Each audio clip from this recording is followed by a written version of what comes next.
Bonjour, bonjour bien-aimés, que Dieu bénisse sa parole dans nos cœurs. Nous sommes ensemble pour la lecture du 3 juillet. Que Dieu nous bénisse, que Dieu étende sa main puissante dans nos vies et dans nos familles. Nous allons prier. Nous te louons, Seigneur Dieu souverain, pour ta fidélité, pour ton amour qui est au-dessus de tout. Béni sois-tu, Éternel, car tu es celui qui prend soin de nous dans le moindre détail. Merci pour ta parole dans nos cœurs. Merci, Père de gloire, au nom de Jésus-Christ. Amen. Nous allons faire la lecture du 3 juillet, Josué 5, Josué 6, Ésaïe 65, les psaumes 1. Donc nous reprenons les psaumes. On a lu les 150 hier et Proverbe 18, de 11 à 12, nous poursuivons. Nous commençons par Josué au chapitre 5. Lorsque tous les rois des Amoréens à l'occident du Jourdain et tous les rois des Cananéens près de la mer, après que l'Éternel avait mis à sec les eaux du Jourdain devant les enfants d'Israël, jusqu'à ce que nous ayons passé, ils perdirent courage et furent concernés à l'aspect des enfants d'Israël. En ces temps-là, l'Éternel dit à Josué, « Fais-toi des couteaux de pierre, et circoncis de nouveau les enfants d'Israël une seconde fois. Josué se fit des couteaux de pierre, et il circoncit les enfants d'Israël sur la colline d'Aralot. Voici la raison pour laquelle Josué les circoncis.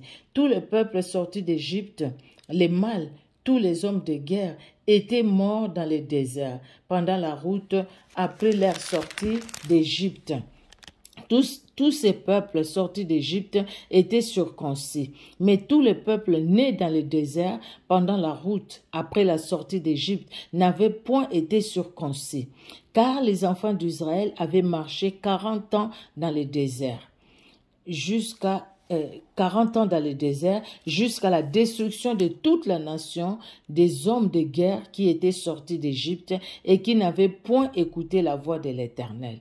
L'Éternel leur jura de ne pas leur faire voir le pays qu'il avait juré à leur père de nous donner, pays où coule le lait et le miel. Ce sont leurs enfants qu'il établit à leur place, et Josué les circoncis, car ils étaient incirconcis, parce qu'on les avait point circoncis pendant la route. Lorsqu'on eut achevé de circoncire toute la nation, ils restèrent à leur place dans les camps jusqu'à leur guérison. L'Éternel dit à Josué, « Aujourd'hui, j'ai roulé de dessus vous l'opprobre de l'Égypte, et ce lieu fut appelé du nom de Gilgal jusqu'à ces jours. Les enfants d'Israël campèrent à Gilgal, et ils célébrèrent la Pâque le 14e jour du mois, sur le soir, dans les plaines de Jéricho. Ils mangèrent du blé du pays le lendemain de la Pâque, les pains sans levain et du grain rôti. Ils en mangèrent ces mêmes jours. La manne cessa le lendemain de la Pâque, quand ils mangeaient du blé du pays. Les enfants d'Israël n'eurent plus de manne.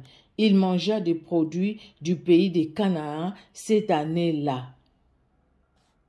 Comme Josué était près de Jéricho, il leva les yeux et regarda. Voici un homme se tenait debout devant lui, son épée nue dans la main. Il alla vers lui et lui dit, « Es-tu de nôtres ou de nos ennemis ?» Il répondit, « Non, mais je suis le chef de l'armée de l'Éternel. J'arrive maintenant. » Josué tomba le visage contre terre, se prosterna et lui dit, « Qu'est-ce que mon Seigneur dit à son serviteur ?» Et le chef de l'armée de l'Éternel dit à Josué, « ôte tes souliers de tes pieds, car les lieux sur lesquels tu te tiens est saint. » Et Josué fit ainsi. Alléluia. Nous allons lire Josué chapitre 6. Jéricho était fermé et barricadé devant les enfants d'Israël. Personne ne sortait et personne n'entrait. L'Éternel dit à Josué, « Vois, je livre entre tes mains Jéricho et son roi, ses vaillants soldats. Faites le tour de la ville, vous tous les hommes de guerre. Faites une fois le tour de la ville. Tu feras ainsi pendant 6 jours. 7 sacrificateurs porteront devant l'arche 7 trompettes retentissantes. Le 7e jour, vous ferez 7 fois le tour de la ville et les sacrificateurs sonneront des trompettes. Quand ils sonneront de la corne retentissante, quand vous entendrez Quand ils sonneront de la corne retentissante, quand vous entendrez les sons de la trompette, tout le peuple poussera des grands cris. Alors la muraille de la ville s'écroulera et le peuple montera chacun devant soi. Josué, fils de Nun, appela les sacrificateurs et leur dit, « Portez l'arche de l'alliance et que 7 sacrificateurs portent 7 trompettes retentissantes devant l'arche de l'Éternel. » Et il dit au peuple, « Marchez, faites le tour de la ville et que les hommes armés passent devant l'arche de l'Éternel. » Lorsque Josué eut parlé au peuple, les 7 sacrificateurs qui portaient devant l'Éternel les 7 trompettes retentissantes se mirent en marche et sonnèrent des trompettes. L'arche de l'alliance de l'Éternel allait derrière eux.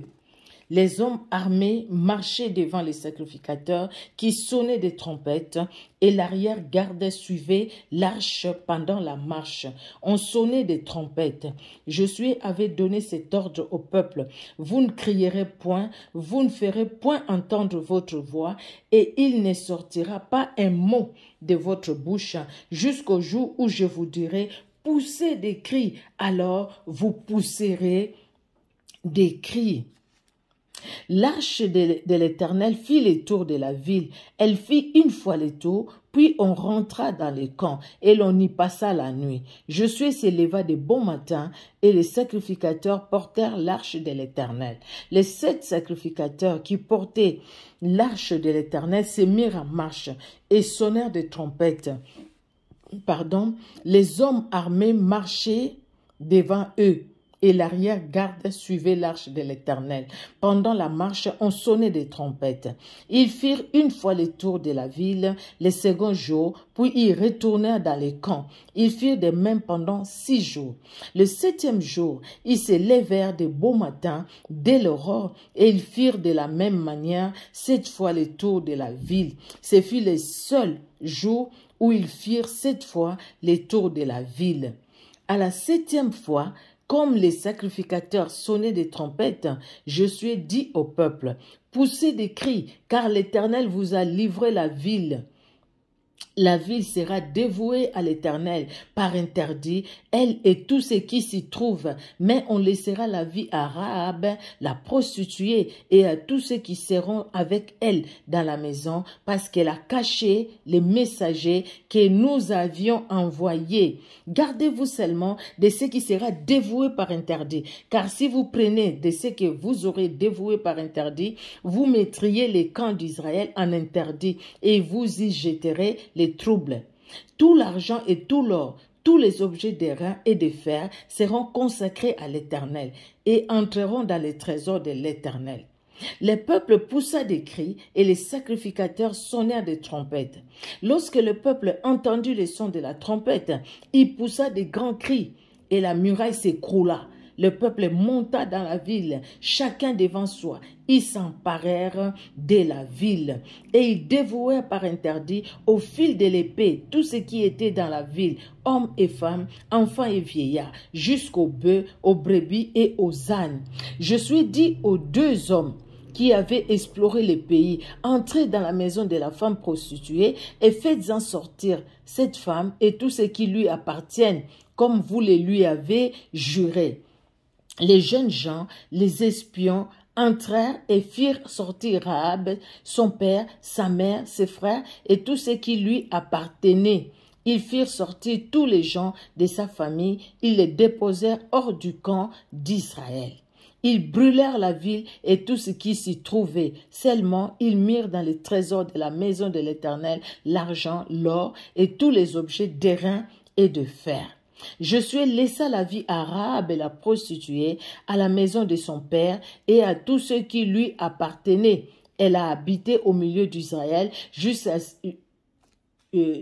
ces jours parce qu'elle avait caché les messagers que Josué avait envoyés pour explorer Jéricho. Ce fut alors que Josué jura en disant « Maudit soit devant l'Éternel l'homme qui se lèvera pour rebâtir cette ville de Jéricho. Il en jettera les fondements au prix de son premier-né et il en posera les portes au prix de son plus jeune fils. » l'Éternel fut avec Josué, dont la renommée s'est répandue dans tous les pays. Alléluia. Les dieux de grandes choses, les dieux des choses qui sont impossibles à l'homme. Alléluia. Dieu est capable de grandes choses. Alléluia. Les murailles de Jéricho sont tombées, comme aussi nos difficultés, nos problèmes, les blocages au devant de nous tombent au nom de Jésus-Christ. Ésaïe chapitre 65. Nous lisons au nom de Jésus-Christ. J'ai exaucé ceux qui ne demandaient rien. Je me suis laissé trouver par ceux qui ne me cherchaient pas. J'ai dit, mais voici, à une nation qui ne s'appelait pas de mon nom.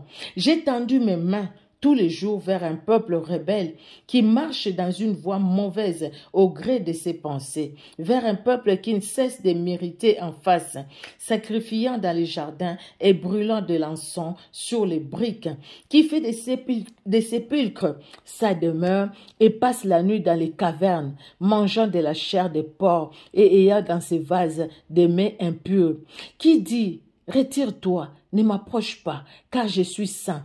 De pareilles choses, c'est une fumée dans mes narines. C'est un feu qui brûle toujours. Voici ce que j'ai résolu par devers moi. Loin de mes terres, je leur ferai porter la peine. Oui, je leur ferai porter la peine. De vos crimes, dit l'Éternel, et des crimes de vos pères qui ont brûlé de l'encens sur les montagnes et qui m'ont outragé sur les collines. Je leur mesurerai les salaires de leurs actions passées. Ainsi parle l'Éternel. Quand il se trouve du jus dans une grappe, on dit « ne la détruis pas », car il y a là une bénédiction.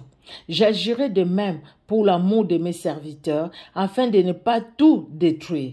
Je ferai sortir de Jacob une postérité et de Juda un héritier de mes montagnes. Mes élus posséderont le pays et mes serviteurs y habiteront. Les Saharons servira de pâturage au menu bétail et la vallée d'Accor servira de gîte au gros bétail. Pour mon peuple qui m'aura cherché. Mais vous, qui abandonnez l'Éternel, qui oubliez ma montagne sainte, qui dressez une table pour Gad et remplissez une coupe pour Méni, je vous destine au glaive et vous fléchirez tous les genoux pour être égorgés, car j'ai appelé et vous n'avez point répondu. J'ai parlé et vous n'avez point écouté. Mais vous avez fait ce qui est mal à mes yeux et vous avez choisi ce qui me déplaît. C'est pourquoi ainsi parle le Seigneur l'Éternel. Voici mes serviteurs mangeront et vous aurez faim. Voici mes serviteurs boiront et vous aurez soif. Voici mes serviteurs se réjouiront et vous serez confondus. Voici mes serviteurs chanteront dans la joie de leur cœur, mais vous crierez dans la douleur de votre âme, et vous vous lamenterez dans l'abattement de votre esprit. Vous laisserez votre nom en imprécation à mes élus. Le Seigneur, l'Éternel, vous fera mourir. Il donnera à ses serviteurs un autre nom. Celui qui voudra être béni dans les pays voudra l'être par les dieux de vérité. Et celui qui jurera dans les pays jurera par les dieux de vérité. Car les anciennes souffrances seront oubliées, elles seront cachées à mes yeux. Car je vais créer de nouveaux cieux et une nouvelle terre. On ne se rappellera plus des choses passées. Elles ne reviendront plus à l'esprit. Réjouissez-vous plutôt et soyez à toujours dans l'allégresse à cause de ce que je vais créer, car je vais créer Jérusalem pour l'allégresse et son peuple pour la joie. Je ferai de Jérusalem mon allégresse et de mon peuple ma joie. On n'y entendra plus les bruits des pleurs et les bruits des cris. Il n'y aura plus ni enfants ni vieillards qui n'accomplissent leur jour, car celui qui mourra à 100 ans sera jeune, et les pécheurs âgés de 100 ans sera maudit. Ils bâtiront des maisons et les habiteront. Ils planteront des vignes et en mangeront les fruits. Ils ne bâtiront pas des maisons pour qu'un autre les habite. Ils ne planteront pas de vignes pour qu'un autre en mange le fruit. car les jours de mon peuple seront comme les jours des arbres, et mes élus jouiront des lèvres de leurs mains. Alléluia. Ils ne travailleront pas en vain, et ils n'auront pas des enfants pour le voir périr, car ils formeront une race bénie. Ils formeront une race bénie de l'Éternel, et leurs enfants seront avec eux. Avant qu'ils m'invoquent, je répondrai. Avant qu'ils aient cessé de parler, j'exaucerai. Alléluia. Exauce-nous, Seigneur, Dieu de gloire. Les loups et l'agneau paîtront ensemble. Les lions comme le bœuf mangera de la paille, et le serpent aura la poussière pour nourriture. Il ne se fera ni tort ni dommage sur toute ma montagne sainte, dit l'Éternel. Alléluia. Gloire au Seigneur. Nous allons reprendre les psaumes. Nous allons maintenant au psaume, premier chapitre, les psaumes 1. Nous reprenons les psaumes, bien-aimés. Les psaumes 1. Alors, la Bible dit, psaume 1, heureux l'homme qui ne marche pas selon les conseils des méchants et qui ne s'arrête pas sur la voie des pécheurs et qui ne s'assied pas en compagnie des moqueurs, mais qui trouve son plaisir dans la loi de l'Éternel et qui la médite jour et nuit. Il est comme un arbre planté près d'un courant d'eau qui donne son fruit en sa saison et dont le feuillage ne se flétrit point. Tout ce qu'il fait lui réussit. Il en est ainsi des méchants. Ils sont comme la paille que le vent dissipe. C'est pourquoi les méchants ne résistent pas au jour du jugement, ni les pécheurs dans l'assemblée des justes. Car l'Éternel connaît la voie des justes et la voie des pécheurs mène à la ruine. La voie des pécheurs mène à la ruine. Alors, nous allons finir cette lecture par Proverbes. Alors, Proverbes, le livre des Proverbes. Le chapitre 18, nous allons lire de 11 à 12. 18, 11 à 12. La fortune est pour les riches une ville forte. La fortune, est pour les riches une ville forte. Dans son imagination, c'est une haute muraille. Avant la ruine, les cœurs de l'homme s'élèvent, mais l'humilité précède la gloire. Alléluia. Que Dieu bénisse sa parole bien-aimée dans nos cœurs. Que Dieu nous garde. Voilà les promesses que Dieu donne quand nous lisons Isaïe 65. Gloire à Dieu, gloire à Dieu. Comment Dieu change la situation, comment Dieu enlève la tristesse pour donner la joie, comment Dieu combat pour nous, comment Dieu rabaisse même ou détruit ceux qui cherchent à nous détruire. Non, Dieu est bon, il est merveilleux pour nous. Vraiment, il prend soin de nous dans les moindres détails. Nous devons bien aimer écouter de telles paroles, lire de telles paroles pour nous réconforter encore dans notre foi. Que Dieu vous bénisse. Alléluia. Demeurons fermes dans la parole de Dieu, bien-aimés, et dans la foi en Jésus-Christ de Nazareth. Merci Seigneur Jésus-Christ pour ton amour, ta parole. Jésus, merci parce que tu nous fais du bien. Laisse que l'honneur et la gloire montent à toi, car tu es le même. Hier, aujourd'hui et éternellement. Bénis Seigneur chaque cœur, bénis mon frère, bénis ma soeur, bénis ceux qui suivent sur Facebook, bénis ceux qui suivent sur YouTube. Que l'honneur, la gloire monte à toi et à toi seul, le puissant de Jacob. Au nom de Jésus-Christ, nous avons prié. Amen. Amen, amen. On se donne rendez-vous, bien-aimés, demain pour la prochaine lecture biblique. Soyez bénis. Au revoir.